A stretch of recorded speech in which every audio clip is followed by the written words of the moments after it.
¿Qué va, gente? Si ustedes creen que el amor verdadero es solo flores y almuerzos de domingo, están muy equivocados. Lo que voy a contarles aquí no es una historia bonita de cuento de hadas, no. Y quien espere eso puede dejar de leer ahora mismo. Se trata de esa pasión que llega arrasándolo todo, que te lanza a una montaña rusa emocional donde la única certeza es que necesitas desesperadamente a la otra persona, aunque ésta represente el caos total y absoluto en tu vida perfectamente planeada. Es la clase de historia que te arranca la piel, que duele en lo más hondo del alma, pero que, al final, te transforma de un modo tan épico e innegable que agradeces cada obstáculo, cada cicatriz que quedó para contar el relato. El amor entre Lady Vivian Sterling y Arthur Ainsworth, el Duque de Piedra. Ese fue un caso de amor desastroso y a la vez el más hermoso y real que jamás presencié. Fue necesario que el mundo se viniera abajo para que tuvieran la oportunidad de encontrarse de verdad, desnudos de sus armaduras, y yo viví cada segundo de ese drama. Antes de que comenzara el infierno, necesitaban entender quién era Lady Vivian Sterling. Ella era, en la definición más pura y sin retoques, la oveja negra de la alta sociedad, un alma libre y tempestuosa, que fue aprisionada contra su voluntad en una jaula hecha de seda y estúpidas reglas sociales. Mientras su hermana mayor, la novia original del duque, vivía exclusivamente para el té de las 5 y se preocupaba frenéticamente de no despeinar ni un solo cabello de su impecable peinado.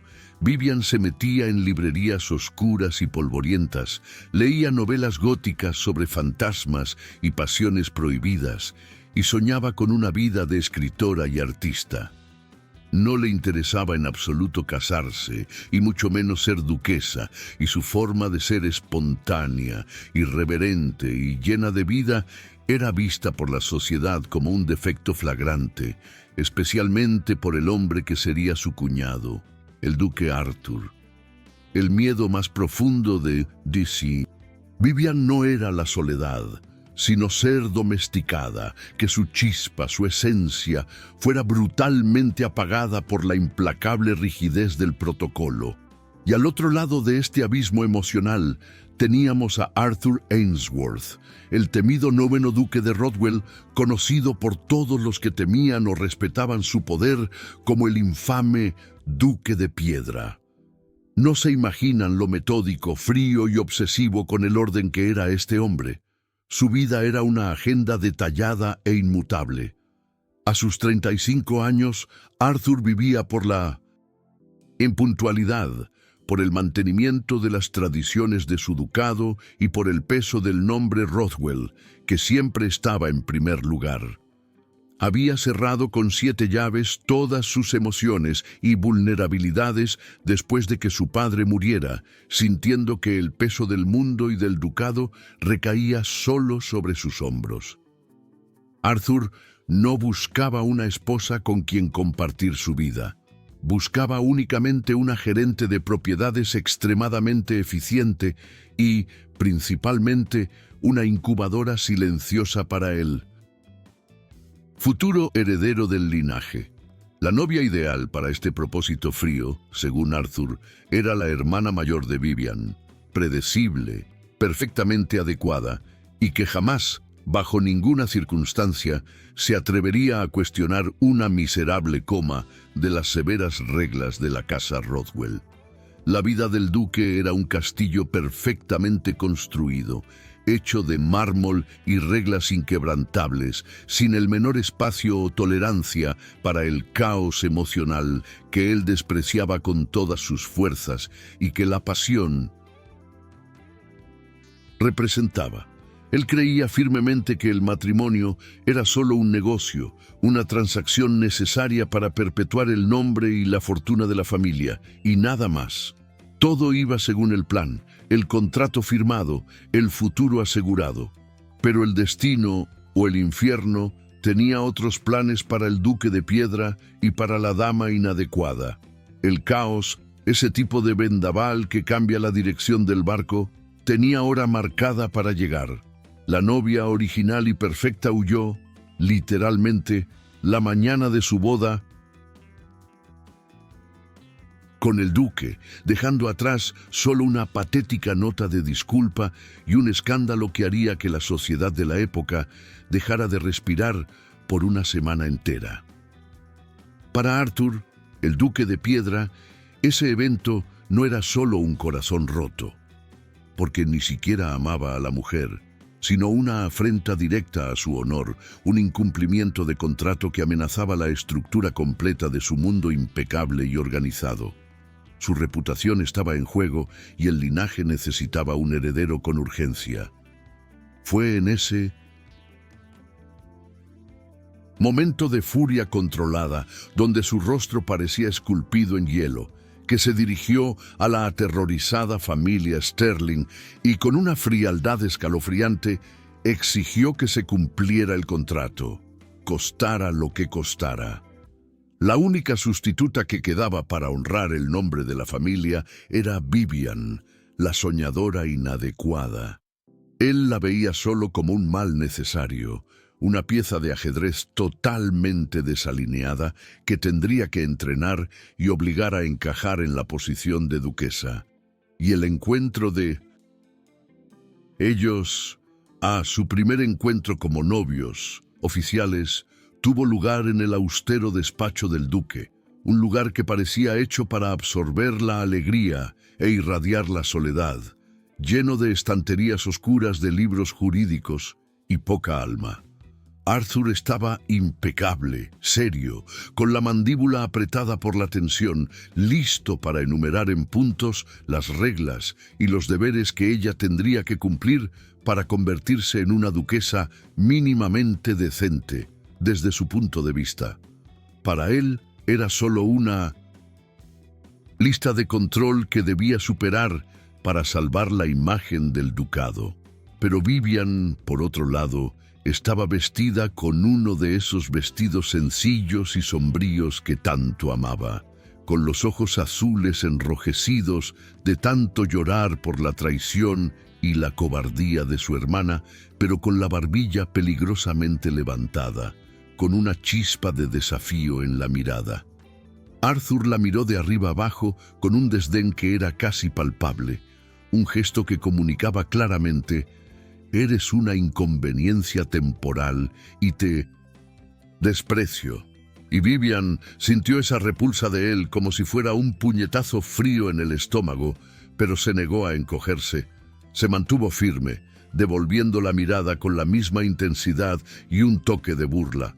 Pero en el instante exacto en que sus ojos se cruzaron, los de ella, azules y tempestuosos, prometiendo problemas, los de él, grises, fríos y juzgadores, la chispa que encendió el ambiente no fue de odio, como debería haber sido, sino de reconocimiento inmediato.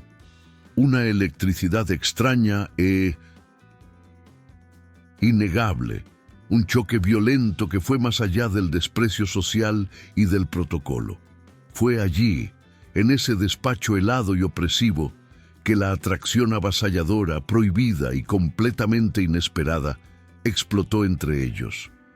El duque, que creía tener control total sobre su cuerpo y sus emociones, sintió un calor traicionero subir por su columna vertebral y el suelo temblar sutilmente bajo sus caros pies. Vivian, en su fuero interno rebelde y soñador, supo en ese instante que ese hombre gélido, irritantemente perfecto, sería su mayor y más peligroso desafío y, tal vez, si no tenía mucho cuidado, su completa y total perdición. El cuerpo de él era puro orden, pero la forma en que la miraba, con un segundo de más de lo necesario, revelaba un caos reprimido que la llamaba irresistiblemente. Con la tensión cortando el espacio entre ellos como el cristal, Arthur inició, sin rodeos ni gentilezas, lo que él llamaba, con la mayor seriedad del mundo, el proyecto Duquesa Aceptable. La frialdad quirúrgica con la que impuso el cronograma de lecciones, los deberes conyugales y sociales, era su única armadura contra la atracción que sentía. Hablaba de etiqueta, de deberes de caridad, del mantenimiento de la propiedad y de la importancia crucial de un heredero con la misma pasión desinteresada con la que leía un balance financiero de la bolsa. Para Arthur, Vivian era solo un complejo problema de logística que debía resolverse lo más rápido y discretamente posible, sin emociones involucradas. Pero para Vivian, la rigidez y la falta de alma de él eran el combustible perfecto para su rebeldía y su humor sarcástico. Ella no aceptaría de ninguna manera ser moldeada. Estaba decidida a mantener su esencia, costara lo que costara. Si él realmente quería una duquesa, tendría que tragarse la versión gótica, ávida lectora de Edgar Allan Poe y asistente a sesiones de espiritismo de ella. A cada orden de él, en lugar de la sumisión esperada, venía una respuesta afilada y sarcástica, una mirada cargada de desafío o una sugerencia radical que iba en contra de todo lo que el ducado representaba. Fue en ese clima de guerra que ella soltó la idea de transformar un ala entera de la mansión, que él mantenía cerrada con llave durante décadas, en una biblioteca pública abierta a la comunidad. La expresión de asombro y horror en el rostro de piedra del duque fue el primer atisbo de humanidad y descontrol que ella logró arrancarle. Los días siguientes al fatídico encuentro en la sala de Arthur se transformaron en una guerra fría disfrazada de matrimonio arreglado. Pero la atracción, esa chispa eléctrica y peligrosa, no hacía más que crecer, alimentada de forma perversa por el conflicto constante y la prohibición. Arthur se esforzaba por volver a su fachada de rigidez y control e intentaba odiar a Vivian por desorganizar su mundo. Era el único mecanismo de defensa que conocía para no sentir. Pero se sorprendía observándola, no ya como la sustituta inconveniente, sino como la mujer que tenía la osadía de sonreír de forma irreverente y descarada frente a él, en medio de un salón lleno de gente aburrida y crítica. El duque estaba peligrosamente desarmado por la risa de ella. Estaba profundamente acostumbrado al silencio, la obediencia y la previsibilidad de las personas que lo rodeaban. Pero la risa fuerte de Vivian, la forma desinhibida en que defendía sus ideas locas sobre la vida y el arte, lo desestabilizaba de un modo que no tenía ni idea de cómo combatir. Arthur intentaba odiarla por traer el caos a su existencia organizada, pero cada discusión revelaba una capa de su alma, un deseo reprimido de vivir de verdad, que él pensaba haber enterrado junto con las expectativas de su padre. Empezó a descubrir, tras la fachada de soñadora bohemia, que Vivian era increíblemente inteligente y tenía una visión del mundo que lo obligaba a cuestionar la futilidad de su propia vida y existencia reglamentada. El odio de él se estaba transformando lenta y peligrosamente en una fascinación enfermiza. En su intento desesperado de mantener las apariencias ante la sociedad y, principalmente, de mantener el control sobre sus propios impulsos, el duque Arthur redobló la intensidad de las lecciones de etiqueta y los deberes matrimoniales impuestos a la nueva duquesa.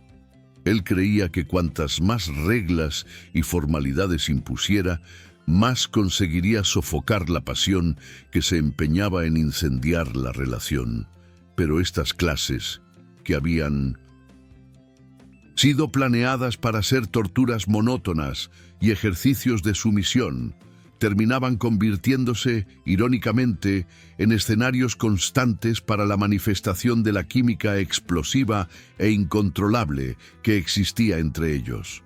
era casi un juego sádico, donde ambos sabían que la regla se rompería en cualquier momento y la espera era deliciosa. Recuerdo claramente una tarde en particular, cuando él la corregía, con su habitual precisión gélida, sobre la forma supuestamente correcta de sostener un abanico durante un baile. Arthur se inclinó sobre ella, la voz baja, casi un susurro, y la mano de él, sin ninguna intención inicial, rozó la de ella mientras ajustaba el objeto. Fue un toque rápido, un accidente, pero la electricidad entre ellos fue tan violenta y fuerte que ambos contuvieron la respiración en el mismo instante, el tiempo pareciendo congelarse por un segundo eterno. Arthur, en la desesperación de restaurar el orden y negar lo que sentía, apretó el abanico en la mano de ella con una fuerza que era completamente innecesaria, y Vivian lo miró de vuelta, los ojos en ascuas y una sonrisa de quien lo sabía todo. Él sabía, en el fondo de su alma, que el contacto físico y la intensidad de ese momento no tenían nada que ver con el abanico o con la etiqueta. Tenía todo que ver con la prohibición, con el placer avasallador de romper las reglas de su propia vida perfectamente construida, y con el hecho de que ella era la única a quien se atrevería a tocar de esa forma. La lección de etiqueta, como era de esperar, terminó de una manera totalmente impredecible y nada reglamentada, con él besándola allí mismo, contra la pared fría del salón de baile vacío, un beso que llevaba consigo la confusión y la urgencia de un castigo y una súplica desesperada, los dos mezclados en una explosión de pasión que solo la innegable atracción entre ellos podía crear. El protocolo, la etiqueta y los deberes fueron arrojados al suelo frío de ese salón de baile, ignorados en un instante de furia y deseo. En ese momento no eran el duque y la duquesa, eran solo dos extraños, intensamente atraídos y consumidos por una química prohibida e incontrolable, buscando desesperadamente una explosión para aliviar la tensión. Arthur la levantó con una facilidad sorprendente, sentándola rápidamente en una pesada mesa de caoba que estaba cerca de las ventanas, y se posicionó entre las piernas de ella, que sin dudar lo envolvieron por instinto salvaje. El olor a sándalo y furia del duque invadió a Vivian, y ella sintió la fuerza de él, el deseo reprimido que ahora se manifestaba en cada toque. Las manos de él descendieron con prisa e impaciencia hacia el borde del vestido de ella, y la respiración pesada del duque era lo único que Vivian podía escuchar, amplificada por el silencio opresivo de la mansión. Él la besaba con una voracidad que no pedía permiso, que decía explícitamente: «Eres mía, aunque no quiera, aunque me arrepienta de esto mañana». Vivian gemía, un sonido ahogado y ronco que era la aceptación del desastre, y sentía la urgencia del deseo de él a través de las capas de ropa, una prueba innegable de que el duque de piedra sí tenía sangre caliente corriendo por sus venas, y que ella, la dama inadecuada, era la única mujer que conseguía hacerle perder completamente el control y abandonar su razón. A partir de ese día, la fachada de matrimonio por conveniencia se transformó en una peligrosa red de encuentros robados, llenos de secreto, donde la intensidad de los toques y los besos era el único idioma que importaba. Arthur se esforzaba por no amar a Vivian. No podía, pues el amor era debilidad, y Vivian no quería perder su libertad, su esencia, por un hombre que, a la luz del día, la trataba con frialdad y la veía solo como una duquesa de segunda categoría. El conflicto entre el deber y el deseo era intenso, real, casi asfixiándolos, pues eran atraídos al fuego de la pasión y repelidos por el miedo a lastimarse, repetidamente. El duque, en su lucha constante contra lo que sentía, continuaba tratándola con una frialdad calculada y distante en público, volviendo a su fachada de rigidez y control que él dominaba tan bien. Pero bastaba una mirada robada en los pasillos de la mansión, un roce forzado y sutil que solo ellos notaban, o un susurro cargado de doble sentido para que la llama de la atracción regresara con fuerza total, más intensa y peligrosa que antes. Ella sabía lo que el fuego de él significaba, la rendición, y él sabía que el sarcasmo de ella escondía una vulnerabilidad y un alma intensa que lo atraían irresistiblemente. La herida estaba allí, entre ellos, la de él por haber sido abandonado por la novia original y tener que conformarse con la inadecuada. La de ella por saber que era la segunda opción, el remedio amargo para un contrato fallido, y esto hacía que todo fuera más picante y prohibido. La profundización de la relación vino de forma inesperada con el redescubrimiento de la espontaneidad y la alegría de vivir de Arthur, lo cual ocurrió únicamente a través de los ojos deslumbrados de Vivian. Ella, con su insistencia en transformar el ala oeste en una biblioteca para todos, y con sus invitaciones inesperadas a paseos a caballo nocturnos para escapar del protocolo opresor, obligaba al duque a interactuar con el mundo de una forma que él había olvidado por completo, reprimido por el dolor y el deber. Vivian estaba, sin saberlo, reconstruyendo al Arthur que existía antes del Duque de Piedra, y la pasión de ellos, antes puramente física, ganaba contornos emocionales peligrosos y transformadores. Recuerdo claramente una noche en que Vivian, completamente aburrida con otro evento social vacío, lo arrastró, sin darle oportunidad de negarse, al invernadero particular de la propiedad en medio de una tormenta aterradora. Ella solo quería ver los rayos iluminar las flores raras, un espectáculo que consideraba el arte gótico y natural más puro. Arthur, por supuesto, comenzó a refunfuñar como siempre sobre la ruptura de las reglas sociales, sobre la humedad excesiva que arruinaría su frac de seda fina y principalmente sobre la hora inapropiada para tal paseo. Él era la personificación del desagrado, un duque cascarrabias y mojado. Pero tan pronto como la vio, con el cabello oscuro mojado por la fina llovizna que se colaba por las rendijas y los ojos azules brillando de pura excitación y alegría mientras la luz del relámpago iluminaba su rostro, Arthur sintió una punzada de algo que no experimentaba desde su distante infancia. La alegría cruda y sin compromisos de vivir el momento. Olvidó el protocolo, el abrigo y la lluvia. No la besó en ese momento, pero la forma en que la miró, con la guardia totalmente baja y el gris de sus ojos suavizado, valió mucho más que 1000 escenas de pasión física.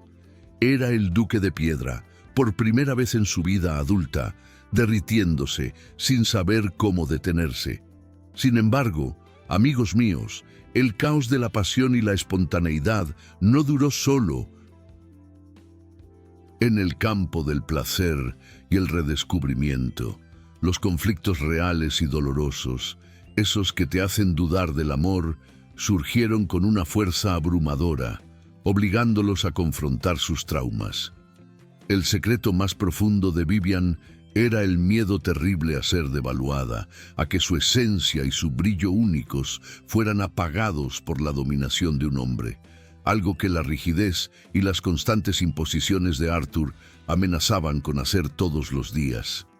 Ella temía convertirse en una duquesa más, silenciosa y atrapada en deberes vacíos. El secreto de Arthur, la raíz de su frialdad, era un trauma infantil devastador. Su padre nunca lo amó de verdad, nunca lo vio como un hijo. solo como el heredero necesario que mantendría el linaje y el nombre Rothwell. Su padre le enseñó con crueldad que las emociones, la alegría, la espontaneidad y la vulnerabilidad eran en realidad debilidades mortales. Él construyó la identidad del Duque de Piedra para sobrevivir al rechazo y para ser el hombre que su padre siempre exigió que fuera, implacable y perfecto. Esa era la prisión invisible que él no lograba ver. La mayor y más destructiva pelea de ellos estalló cuando Arthur, actuando por instinto de protección o de control, intentó impedir que uno de los artículos bohemios e irreverentes de Vivian se publicara en un periódico de circulación moderada, alegando, con su voz de duque, que aquello deshonraría al ducado y mancharía la reputación de la familia. Él, sin querer, actuó exactamente como su padre habría hecho, y Vivian explotó en furia, sintiéndose traicionada en lo que tenía de más sagrado, su libertad de expresión. Ella le gritó, con fuertes gritos y lágrimas de rabia y dolor, que intentaba encasillarla en la misma caja asfixiante que él usaba para sí mismo. Vivian gritó que él era un hombre vacío, atrapado en reglas muertas, y que estaba destruyendo la única parte de ella que no podía comprarse con dinero o títulos. Arthur contraatacó con la misma moneda, herido por la verdad, diciendo que ella era una irresponsable egoísta que destruiría todo lo que tocara con su caos. El silencio que siguió fue ensordecedor y lleno de dolor, y ese día el amor parecía imposible, casi destruido por la fuerza brutal del dolor acumulado y los traumas. La superación de ese abismo de dolor y rencor comenzó, de forma sorprendente, con otra escena de extrema pasión. Pero esta vez, el contexto y el sentimiento eran radicalmente diferentes y transformadores. Después de la pelea monumental, pasaron días evitándose deliberadamente, la tensión insoportable cerniéndose como una densa niebla sobre la casa. Arthur no podía trabajar. Vivian no podía leer. Ambos estaban paralizados por el dolor de las palabras dichas, pero también por la verdad que contenían, algo que los obligaba a reflexionar sobre quiénes eran realmente. Vivian estaba en su habitación, sola, intentando desesperadamente leer un volumen de poesía en el inútil intento de calmar su alma tempestuosa. Cuando la puerta se abrió de repente y el duque irrumpió en la estancia, pero esta vez no estaba furioso ni enojado. Estaba visiblemente desesperado, la máscara de piedra resquebrajada en 1000 pedazos, revelando un miedo infantil. Se acercó a la cama y la expresión en su rostro era la de un hombre que había perdido el mapa y estaba al borde de un precipicio. Era la vulnerabilidad en su forma más cruda, lo opuesto a todo lo que le habían enseñado a ser. No dijo nada sobre las reglas del ducado, no intentó sermonearla ni justificar sus acciones. Solo se arrodilló a su lado, frente a la cama, y la besó con una dulzura y una vulnerabilidad que ella nunca había visto. No era un beso de posesión, sino una súplica silenciosa y desesperada de perdón y aceptación, un ruego para que ella no lo abandonara, como todos los demás ya habían hecho en su vida. «No sé cómo hacer esto, Vivian», susurró, con la frente apoyada en la de ella, los ojos grises ahora llenos de incertidumbre y con un toque de lágrima. Yo simplemente no puedo soportar la idea de tenerte cerca y al mismo tiempo saber que ya no me estás mirando». En ese toque, en ese momento de rendición total y dolorosa del Duque de Piedra, la conexión innegable y transformadora se consolidó de forma definitiva, como si un nudo apretado durante mucho tiempo se hubiera deshecho. Hicieron el amor con una intensidad que era la cura, el bálsamo para el dolor, y no la huida momentánea del deber. Era la promesa silenciosa hecha entre gemidos y caricias de que a pesar de todos los defectos, los miedos y los traumas, lucharían el uno por el otro, contra el mundo y contra sus propias ataduras internas. Era el punto de inflexión donde el deseo finalmente se mezcló con el reconocimiento de sus almas. A partir de ese momento de vulnerabilidad compartida, Arthur comenzó a desmantelar pieza por pieza y con mucho dolor y vacilación la muralla fría que había construido meticulosamente a su alrededor. No dejó de ser mágicamente el duque rígido de la noche a la mañana. El cambio fue lento y lleno de retrocesos, pero cada día hacía un esfuerzo sincero para intentar comprender el alma caótica, libre e intensa de Vivian. Incluso comenzó a leer los libros góticos y los cuentos sobre fantasmas que ella tanto amaba, no ya para criticar o juzgar, sino para intentar ver el mundo desde la perspectiva de ella, la perspectiva de la pasión y el misterio. Vivian, a su vez, sintiéndose amada de forma verdadera, comenzó a suavizar sus asperezas, entendiendo por fin que la rigidez y la obsesión por las reglas de Arthur no eran una señal de crueldad, sino más bien una armadura protectora contra el dolor y el miedo constante al fracaso. Dejó de solo provocarlo por placer y pasó a mostrarle, con paciencia y cariño, que la verdadera fuerza del ducado y de su nombre no radicaba en las reglas antiguas y frías, sino en la capacidad genuina de adaptación, en la compasión y en la pasión que él podía poner en todo lo que hiciera. Estaban aprendiendo a coexistir, a bailar juntos, no ya como adversarios forzados, sino como compañeros imperfectos que se complementaban. Estaban, de hecho, aprendiendo a coexistir, a bailar juntos en ese ritmo loco que era el amor turbulento, no ya como dos adversarios forzados por un contrato, sino como compañeros imperfectos que se completaban de forma sorprendente. El caos de ella llenaba el vacío de orden de él, y la estructura de él le ofrecía el puerto seguro que secretamente Vivian siempre había necesitado, pero temía mucho admitir.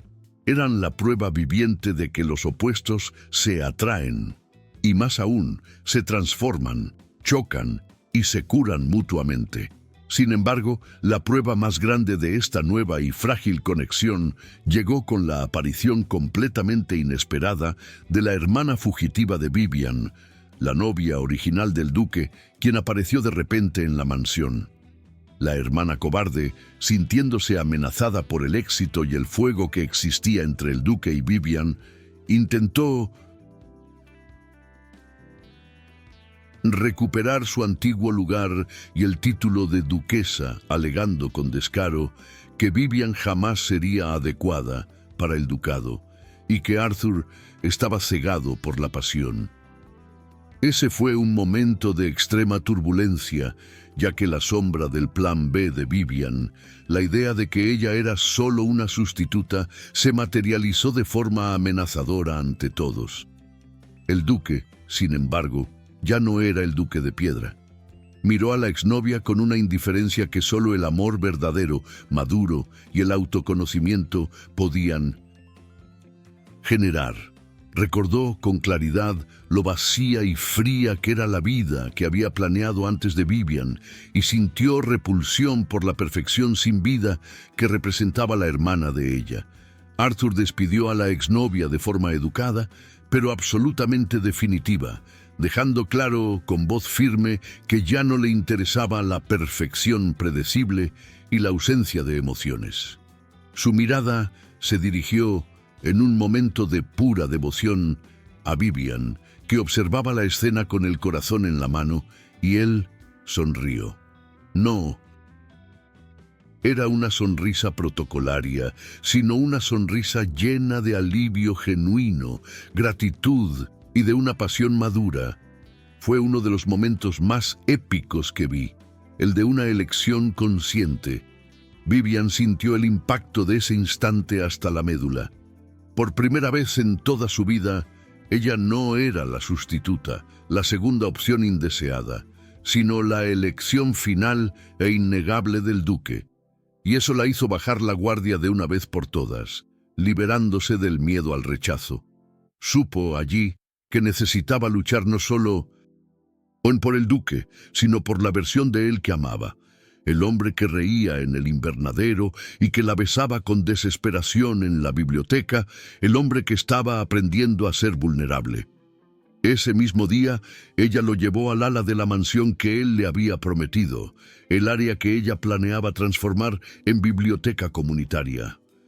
Y ella lo besó allí, en medio del polvo y los muebles cubiertos por sábanas, pero no con la urgencia de una pasión prohibida. Fue un beso profundo y prolongado, que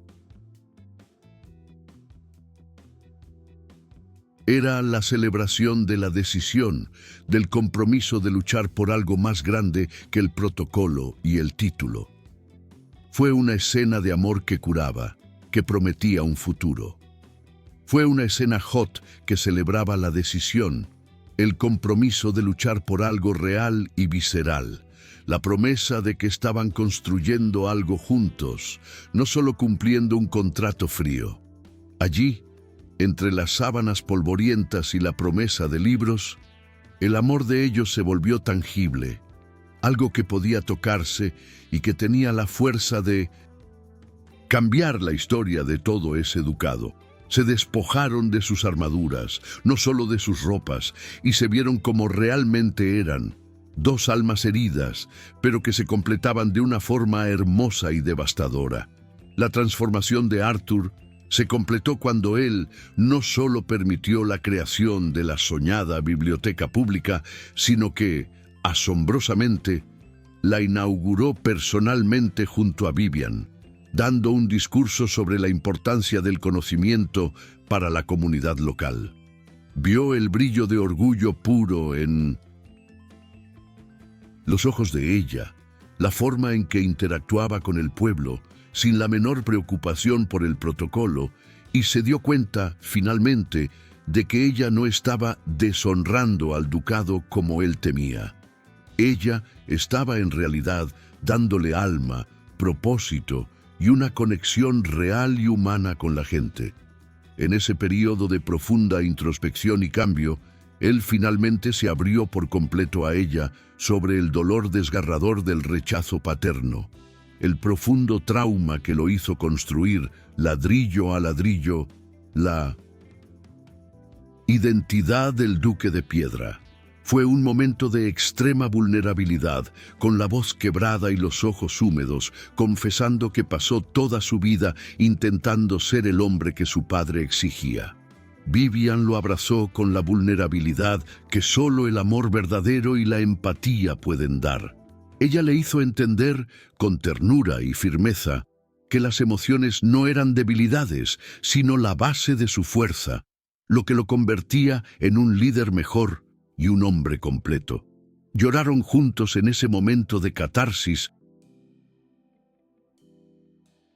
emocional, y fue allí, en los brazos del otro, que el temido Duque de Piedra finalmente se convirtió solo en Arthur, un hombre imperfecto, lleno de traumas, pero profundamente enamorado y curado. La fuerza de la conexión era innegable. Ella lo calmaba y él la anclaba, dando estructura a su espíritu libre.